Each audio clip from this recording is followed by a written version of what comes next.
Salam dan bahagia Bapak Ibu Guru hebat. Pada kesempatan ini saya Yasinta Bate, CGP Angkatan 7 Kabupaten Nagikio akan menyampaikan kesimpulan dan refleksi modul 1.1.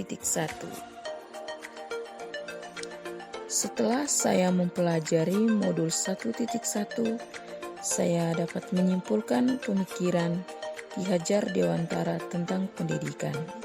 Yang pertama, pendidikan adalah tempat persemaian benih-benih kebudayaan dalam masyarakat. Yang kedua, pendidikan menuntun anak sesuai dengan kodrat alam dan kodrat zaman. Yang ketiga, trilogi pendidikan Ki Hajar Dewantara. Yang keempat, pendidikan menghamba pada anak.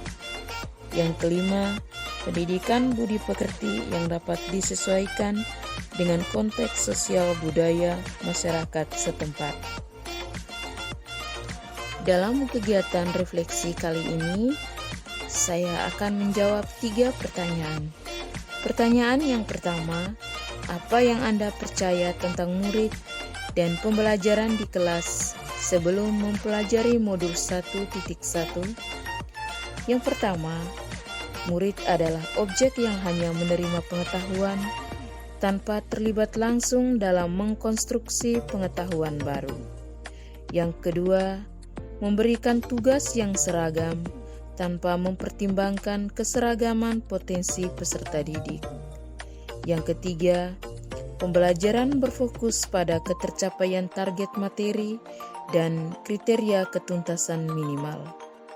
Yang keempat, pembelajaran lebih mementingkan kuantitas daripada kualitas. Yang kelima, tidak melakukan refleksi pembelajaran. Keenam, pembelajaran tanpa permainan atau pembelajaran tanpa menyelipkan ice breaking untuk menghilangkan kejenuhan siswa dalam belajar. Yang terakhir, pembelajaran belum berorientasi pada kebutuhan siswa. Pertanyaan yang kedua, apa yang berubah dari pemikiran atau perilaku saya setelah saya mempelajari modul 1.1? Yang pertama, anak bukan selembar kertas kosong seperti teori tabula rasa, tetapi anak sudah lahir dengan potensi masing-masing. Yang kedua, anak adalah individu yang unik. Karakteristik setiap anak berbeda, baik gaya belajar, minat, dan bakat peserta didik. Yang ketiga, pembelajaran tidak sekedar transfer pengetahuan, tetapi juga pembelajaran harus bisa menumbuhkan budi pekerti peserta didik. Yang keempat, pembelajaran harus bisa menerapkan metode belajar sambil bermain atau bermain sambil belajar. Yang terakhir, pendidikan bukan menuntut, tapi menuntun.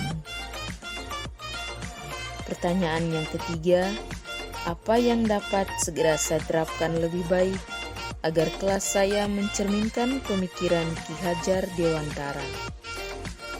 Saya akan berusaha untuk merancang pembelajaran sesuai dengan kebutuhan, kemampuan, dan peminatan murid. Yang kedua, menjadikan siswa sebagai subjek belajar. 3. Berusaha meniadakan hukuman yang melibatkan kekerasan fisik pada siswa.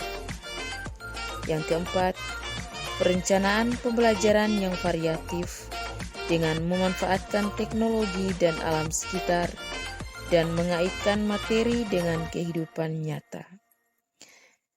Yang kelima, menciptakan pembelajaran yang menyenangkan seperti menyelipkan ice breaking di sela-sela pembelajaran dan metode bermain sambil belajar atau belajar sambil bermain. Yang keenam, membuat skenario pembelajaran yang sesuai dengan keterampilan abad 21. Yang ketujuh, menumbuhkan budi pekerti peserta didik yang sesuai dengan konteks sosial budaya masyarakat setempat.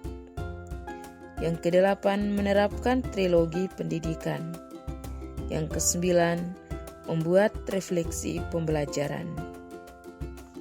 Sekian dan terima kasih. Saya ucapkan salam dan bahagia.